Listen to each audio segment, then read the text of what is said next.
At your 20-year high school reunion, everyone has arrived with a polished version of their life. One sold a company, one just made partner, one flew in from Los Angeles. When they ask about you, you say, I work at the high school, facilities. The table goes quiet for half a second, just long enough for you to notice. Your phone buzzes. Your wife reminds you to pick up milk. You grab the same scratched car keys you've carried for 15 years and leave before dessert. Outside, rain taps the community hall windows. For the first time in a long time, you wonder when an ordinary life started sounding like an apology. You grew up in a small lakeside town where everybody knew your parents, your teachers, and the time you accidentally broke a window with a hockey puck. Your dad repaired furnaces. Your mom worked the front counter at a pharmacy. Neither talked much about success. They mostly talked about showing up on time. Every report card said the same thing. Capable but needs to apply himself. You were never a troublemaker. You just never understood why everything had to become a contest. Your friends built color-coded university plans. You knew the bus schedule, the cheapest diner breakfast, and the exact hour the lake went gold in late September. In senior year, guidance counselors asked where you saw yourself in 10 years. You wrote, somewhere I don't hate waking up. They made you rewrite it. You graduated in the middle of your class and enrolled in a regional college 3 hours away, choosing supply chain management because it sounded practical and didn't require calculus. On move-in day, your mom cried in the parking lot. Your dad checked the tire pressure twice and handed you $40 like it was emergency equipment. College was 4 years of cafeteria coffee, group projects, borrowed textbooks, and telling everyone you were still figuring things out. Your roommates dreamed loudly. One wanted a startup, one wanted Wall Street. You wanted a job with benefits and enough money to stop checking your balance before buying groceries.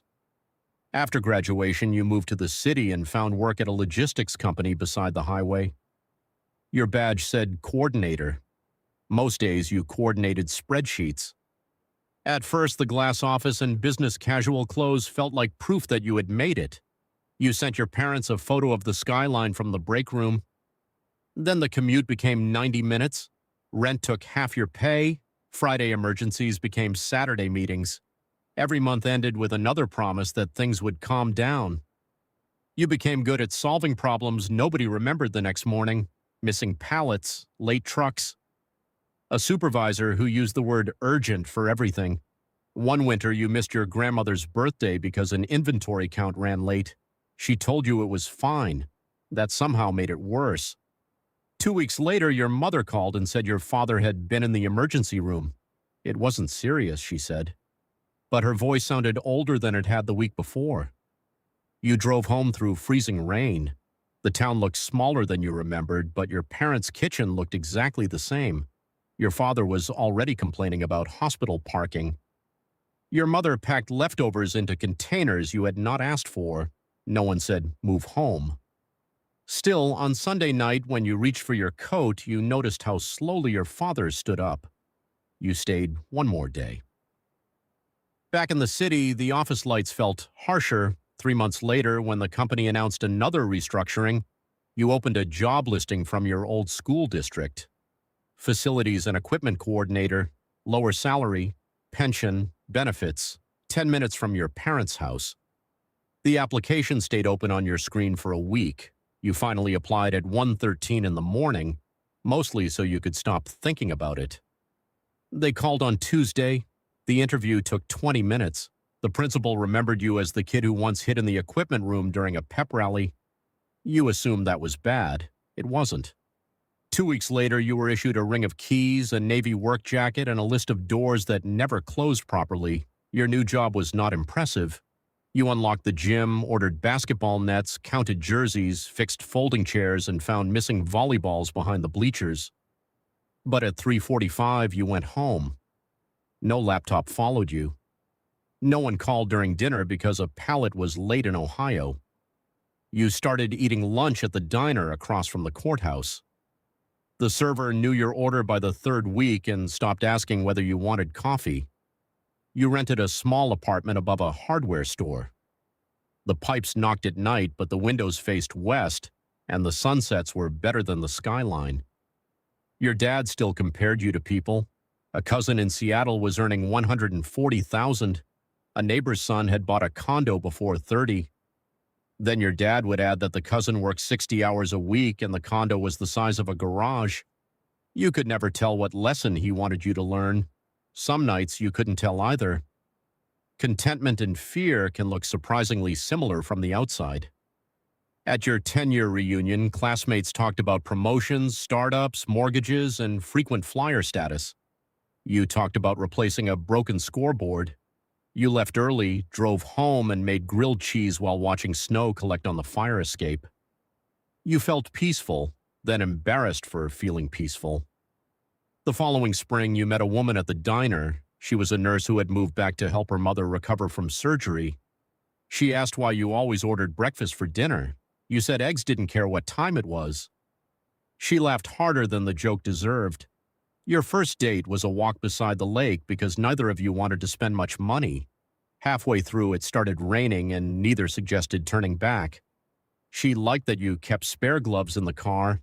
You liked that she never described a quiet weekend as doing nothing. You married 2 years later in a small community hall with folding chairs, grocery store flowers, and a playlist your friend forgot to download until the morning of the wedding. It was not elegant. It was perfect enough. Your daughter arrived on a Tuesday during the first snowstorm of the year. You had spent months feeling unprepared. Then she wrapped one hand around your finger. Life became bottles, laundry, daycare forms, grocery lists, and falling asleep during movies you had chosen. You still unlocked the school every morning. Now the students seemed impossibly young, and the parents seemed more tired than you remembered your own parents being. Your daughter learned to walk in the same living room where you had once promised yourself you would buy better furniture. She called every four-legged animal a dog. Your mother laughed until she cried. Your father pretended not to take hundreds of photos.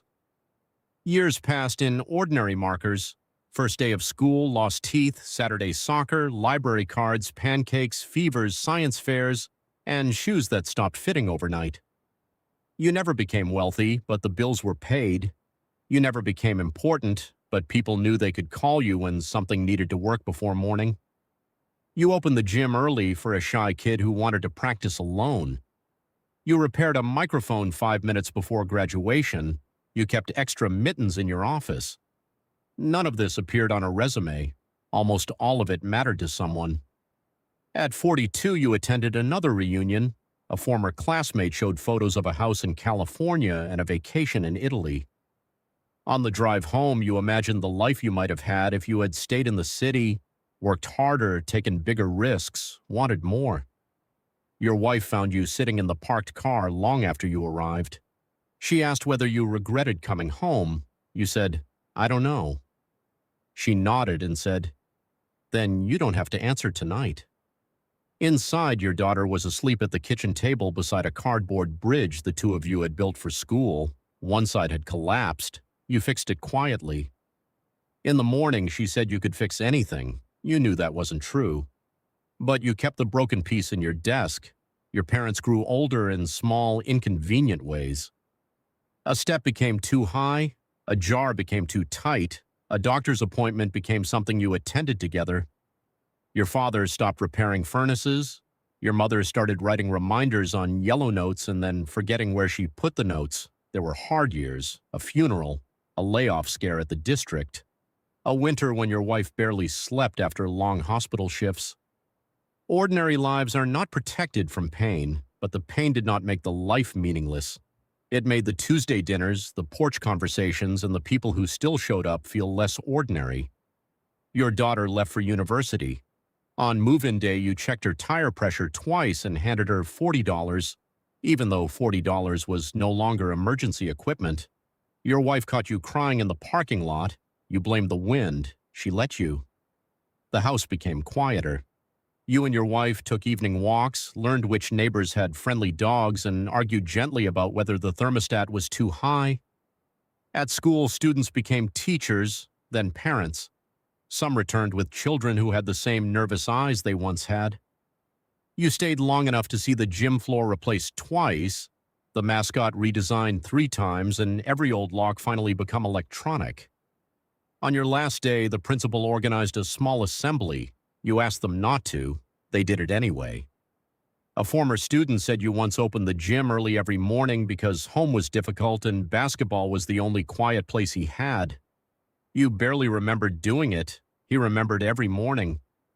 After everyone left, you walked through the empty equipment room.